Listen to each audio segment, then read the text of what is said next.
Titanic जाने वाली submarine तो समंदर में 4000 मीटर की गहराई में फटी थी, लेकिन ये स्नेल फिश वो समंदरी क्रिएचर हैं जिनको 8300 मीटर की गहराई में भी कुछ नहीं होता। ये कुदरती तौर पे दुनिया का सबसे मजबूत क्रिएचर माना जाता है। फिर चाहे इसके ऊपर हाथियों का झुंड खड़ा कर दिया जाए, इसके ऊपर से भारी ट्रक्स गुजार दिए जाएं, या फिर इनके ऊपर एक लोकोमोटिव ही क्यों ना खड़ा कर दिया जाए, इसकी बॉडी टस से मस नहीं होगी। पर सवाल ये है कि आखिर इसके अंदर ऐसा क्या मौजूद है।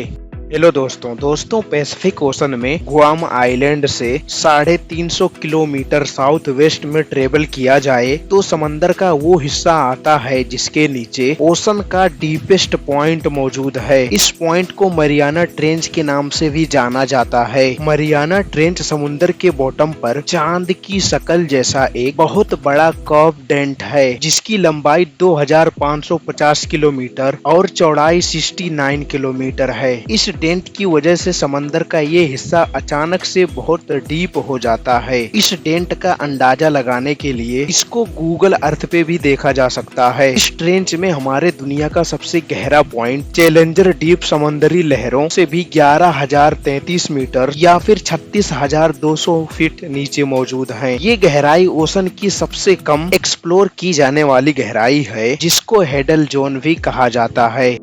इसका ये नाम ग्रीक अंडरवर्ल्ड गॉड हेडिस के नाम पर रखा गया था। इस गहराई में खतरनाक अंधेरा, खाने की कमी और हड्डियों को तोड़ देने वाला प्रेशर इस बात की साफ साफ निशानी है कि यहाँ क्रिएचर्स का जिंदा रहना करीब इम्पॉसिबल है। पहले तो ये भी समझा जाता था कि हेडल जोन तक इंसान कभी नहीं जा पाएगा, लेकिन 19वीं सदी में एक ऐसा वाकया हुआ जिसने इस कॉन्सेप्ट को हमेशा हमेशा के लिए बदल दिया। 1875 में HMS चैलेंजर नामी शिप समंदर में मौजूद थी। इसमें उस वक्त के ओशन एक्सप्लोरर्स ओशन का डीपेस्ट पॉइंट तलाश करने के लिए निकले थे। एक जगह पर आकर उन्होंने रस्सी पर वजन लटकाकर उसको समंदर में फेंका।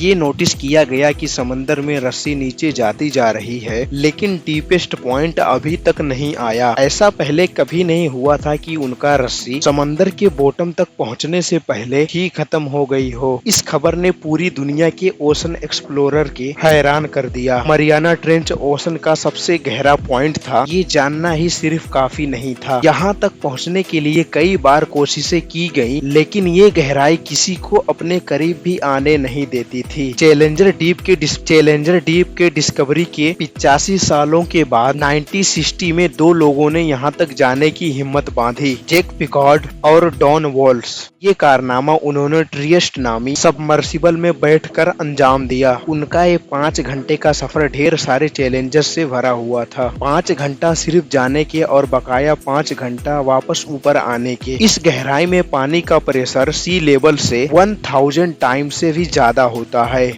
उनके सफर के दौरान सबमरीन की खिड़की का शीशा क्रैक हो गया था, जिसकी वजह से वो चैलेंजर डीप पर वो सिर्फ 20 मिनट ही गुजार पाए और फिर उनको वापस ऊपर आना ही पड़ा। बेशक उन्होंने इस पॉइंट पर सिर्फ थोड़ा सा ही टाइम गुजारा था, लेकिन वहाँ उन्होंने जो देखा उसने साइंटिफिक कम्युनिटी को हिलाकर रख दिया। जिंदगी, जी हाँ, समंदर की सतह से 11,000 मीटर नीचे वो जिंदा मछली की एक किस्म देखकर हैरान रह गए। आपको यहाँ बताते चलें कि चैलेंजर डीप इतना गहरा है कि अगर माउंट एवरेस्ट को भी वहाँ रख दिया जाए, फिर भी उसका पीक समंदर के सतह से 2 किलोमीटर अंदर ही होगी। यहाँ पानी का प्रेशर करीब 16,000 PSI होता है, यानी सिर्फ 1 स्क्वायर इंच के एरिया पर पड़ने वाला वजन 7,250 kg।